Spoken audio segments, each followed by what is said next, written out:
Okay. All right, so once you've figured out what your business is going to look like, or the image that you want to put out there, one of the first things that you'll look at is a logo. So I just happen to have a logo right here. Okay. Logos need to be simple. A lot of times when people create logos, they have all these things that they want to impart, you know, especially with dog training. They want to impart trust, and they want to impart the bond, and they want to impart the fact that they really like certain breeds, and you know, before you know it, you have something that's extremely busy. Logos need to be simple, okay, as do slogans. Some slogans, you know, slogans can be incredibly powerful. How many people here under the age of 35 can identify the product that had, "I can't believe I ate the whole thing"? That just makes me feel real. How many people remember that? Oh man, yeah, you know, there's fewer and fewer of us. Okay, well maybe everybody knows. Everybody knows. Just "I can't believe I ate the whole thing" was an old Alka-Seltzer commercial from years and years ago. I can't believe I ate the whole thing. Just do it. I mean, most people know that. Nike. I always like Got Milk. The Milk Advisory Board just always cracked me up. I mean, that was a beautiful marketing ploy, right? I think where dog lovers become dog trainers is a very simple, easy to understand kind of logo. Again, though, you need to keep it simple. You don't want to make it a whole paragraph. It's got to be something that people are going to remember, both the slogan and the logo. And that's something that if you really want an image that people are going to remember, not just a name, but an image that people are going to remember, that actually might be worth spending some money and working with an image consultant that can actually create a logo for you. Although there's tons of people that will try to do it themselves. Just keep it simple is the key. Business cards. Okay. There's two schools of thought on business. Cards. One is that business cards should always be simple, elegant, off-white, you know, like the kind of a card an attorney would hand to you.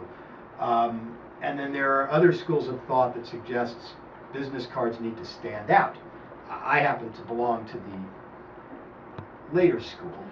And the reason for this is because I found that when I use business cards a lot when I went to conventions. And at conventions, people collect cards. You know, there's a zillion people floating around. I'm going to have a conversation with you, and you might remember part of it 3 days later, but you might not remember what card was connected to what conversation. And when you're looking at 50 or 60 business cards that you've collected, and they're all white, off-white, and then this thing stands out, it makes it easier for people to remember. So you can do a standout kind of a thing with your card. One thing to remember though is if you're going to use a logo, you want to make sure that your logo appears on as many things as you can so that there's consistency. And you don't want to make the card too busy. This is about as busy a card as you'll want to see. I mean, what should typically be on it? What you do, if there's a specialty, of course, your logo, your name, your website, your phone number, email address, that's about it. Addresses are not always mandatory. It depends on whether somebody's coming to your site to actually work or not. And avoid multiple fonts. I've seen cards that have all these different fonts on them, and it just gets very busy, and it can be a little bit confusing to people. Brochures, properly spelled, decently laid out, with nice graphics. These are pretty good examples of good brochures. These are fairly wordy, but you know, we have a lot to say. But there's, you know, you've got the logos here, and again, it's consistent with everything else we put out there.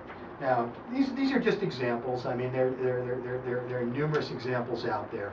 But the brochures are very important, and this is something that I would spend a little bit of money on. And the reason why is because this is the written face that's going to be out in veterinary hospitals and pet stores. So if you have something that looks decent, looks professional, looks like you've got some level of success, people are going to pick this up, and it's not going to look like somebody just, you know, made it on their home computer and you know, and printed it out this morning. It looks better, and so it reflects better on your business. Flyers. I loved flyers. I loved flyers because they're cheaper than brochures, and I didn't have the money in the beginning. You can also use them in ways, because they're less expensive, that can make them very effective. Again, flyers need to be consistent with your brochures and with your business cards. You want the logo, you want the color scheme to be the same. Great for bag stuffing if you can get stores to bag stuff them. Great for shot clinics, great to leave at veterinary offices. I'll tell you a story about flyers. When I first started off, and it was all I could afford, I remember buying 5,000 flyers. I was a big fan in those days of the vibrant yellow colored flyers, because again, they stood out. Does your dog drive you crazy? Were my flyers. And I had 5,000 of them that I bought, and I took them and I stuck them in the back of my pickup truck, which is what I was driving at the time.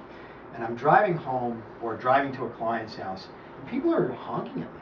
You know, I'm not swerving or anything. I can't figure it out. You know, and initially I don't get it. And finally somebody comes up next to me and, you know, gestures, not rudely, they're gesturing towards the back, and so I turn around and there are hundreds of flyers fluttering out from one of the boxes that had opened up. So I thanked them and got off the freeway and, you know, fixed the box. Now I had 3,000 flyers. So about 3 days later I get a call. Okay, and this guy has a great story. Okay, he's got a dog that he really needs to get some help training, and he had, a couple of days earlier, was on the freeway, and he had literally had a fight with his girlfriend because the dog had chewed up her second pair of shoes. And although he didn't quite suggest that it was the dog or her, it sounded like it was definitely a difficult conversation for him. And so he's in the car thinking, literally, at that moment, what am I going to do about my dog? When, as he puts it, this flyer splats down on the windshield and says, "Does your dog die?" Because when he said this, I would have never believed this story, except I knew that this matched the fact that I had lost all those flyers. And so, you know, he reached out and pulled the thing in and called me, and I wound up training this dog.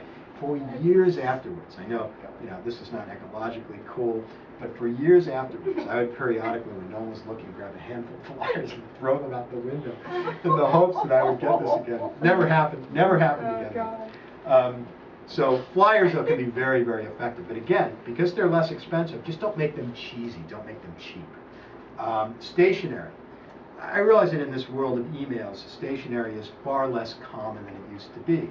But if you're going to use it to write notes to clients, you know, just things you'd hand to them, much less send anything by snail mail, you definitely want to use decent stationery, which again should match everything else you do. And don't forget the envelopes. Make sure that they match, so that again, anytime your face is put out there, it's got a consistent look and it's professional. And that goes for emails too. If you can't do it yourself, have a computer person create some sort of a little logo, as well as your name and your title at the end of emails. This was a big one for me, because I have a tendency when I'm doing emails, if I didn't have this automatic signature thing, I'd probably irritate people more than I do. Because a lot of times with emails, I'll forget to say the hi. Okay, I'll just boom, boom, boom, write what I'm gonna, you know, write the sentence or two that I'm responding to, and then just send it off. And I realized over time that it tended to put people off a little bit. You know, especially when I didn't sign my name, I just assumed they knew who they were talking to. So I had this thing that was automatic that basically just gave my signature, you know, my name, my title, and then at one point I had a little Bassett with a mortar and pestle graduation cap, but I had to give that up because I had to actually walk the walk and make sure that my logo matched everything else. And so now it just has the ABC logo. But it's just it's the little things that make the difference. You might also consider other promotional materials, which can be very helpful in building a business. Clickers. For those of you that are doing clicker training, you can get these fairly inexpensively, and you can get your logo put on those. Pens, refrigerator magnets, blue ribbons were popular. Diplomas, of course, for graduates, report cards. Be careful with report cards. You start marking people as having F's, and you can really create problems there. But that's a separate topic. The report cards themselves just need to have that same consistent look. Keychains. I had huge luck with keychains when I was doing training. Very, very popular item. Magnetic signs. Cheesy? Yes. Functional? Do they work? Absolutely. I had one for years on every vehicle I ever owned. Very, very good way of generating business. Same thing with the shirt. I held it up. Okay, I'll hold it up again, not for the logo, but because it has the phone number. And I'd wear this whenever I trained. not this one, this is a woman's size, but, and it definitely worked. It definitely helped to generate business. So all of these things contribute to what image consultants call your corporate or company face and identity. Okay, so aside from being aware of appearance, presenting yourself as well-groomed, properly dressed, punctual, and presenting your business in an attractive professional fashion, is there anything else you can do? And the answer is yes. The answer is behavior. Okay, we've all heard that actions speak louder than words. The next portion of this will focus on the kind of actions you need to take to help project the professional image you seek, as well as some things to avoid. But before we do that, I'll take a couple of questions if anybody has any. And if not, I mean, we can go on. It's completely up. Okay.